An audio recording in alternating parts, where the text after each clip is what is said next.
અલ્લુ અર્જુનને ભારે પડી પવન કલ્યાણની નારાજગી, સમર્થકોએ કહ્યું તો ધરપકડ ના થઈ હોત. ઉત્તર ભારતમાં ફુવા નારાજ થાય તો લગ્નમાં ભંગ પડવાની વાત સામાન્ય છે. જો કે દક્ષિણ ભારતના કોઈ ઘરમાં આવો પહેલીવાર મામલો સામે આવ્યો છે.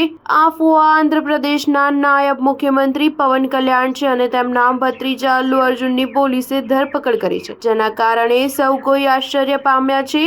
ફિલ્મ પુષ્પા 2ની સ્ક્રીનિંગ દરમિયાન નાસભાગ મચી હતી, જેમાં એક મહિલા ચાહકનું મોત થયું હતું. હવે આ મામલો કોર્ટમાં પહોંચ્યા બાદ પોલીસે અલ્લુ અર્જુનની ધરપકડ કરી છે. અલ્લુના ફુવા પવન કલ્યાણના સમર્થકો કહી રહ્યા છે કે જો અલ્લુ ફુવા સામે ઝૂકી ગયા હોત તો વાત ધરપકડ સુધી ન પહોંચી હોત. વાસ્તવમાં અભિનેતા અલ્લુ અર્જુન સુરક્ષા કર્મચારીઓ સાથે હૈદરાબાદની સંધ્યા ટોકીઝમાં ફિલ્મ પુષ્પા 2ની રિલીઝની પૂર્વ સંધ્યાએ પહોંચ્યા હતા. તેમણે પોલીસને પણ જાણ કરી ન હતી. ટોકીઝમાં તેમની ફિલ્મનું સ્પેશિયલ સ્ક્રીનિંગ ચાલી રહ્યું હતું. અલ્લુ અર્જુનની સાથે સેંકડો ચાહકોની ભીડ ટોકીઝમાં ઘૂસી હતી. આ દરમિયાન નાસભાગ મચી અને તેમાં રેવતી નામની મહિલાનું મોત થયું હતું, જ્યારે તેના બાળકની સારવાર ચાલી રહી છે. તેલંગાણાના રાજકારણની વાત કરીએ તો મુખ્યમંત્રી રેવંત રેડ્ડી તેમજ અલ્લુ અને કોનિડેલા ફેમિલી વચ્ચે વર્ષોથી વિવાદ ચાલી રહ્યો છે. આ ઉપરાંત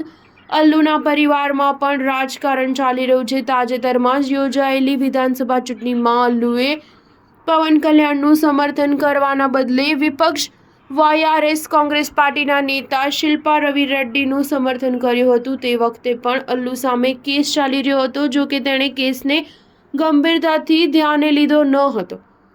સૂત્રોનું એવું કહેવું છે કે પોલીસે આ કેસમાં હાઈકોર્ટના આદેશની રાહ જોઈ લેત, પરંતુ અલ્લુએ ગુરુવારે દિલ્હી જઈને જે પ્રકારનો રાજકીય સંકેત આપ્યો હતો તેના કારણે તેલંગાણાના નેતાઓ ચોંકી ગયા હતા. અલ્લુને પણ હૈદરાબાદ પહોંચ્યા બાદ તેની ભૂલનો અહેસાસ થયો અને તેના તરફથી આ અંગે યોગ્ય ખુલાસો પણ કરાયો.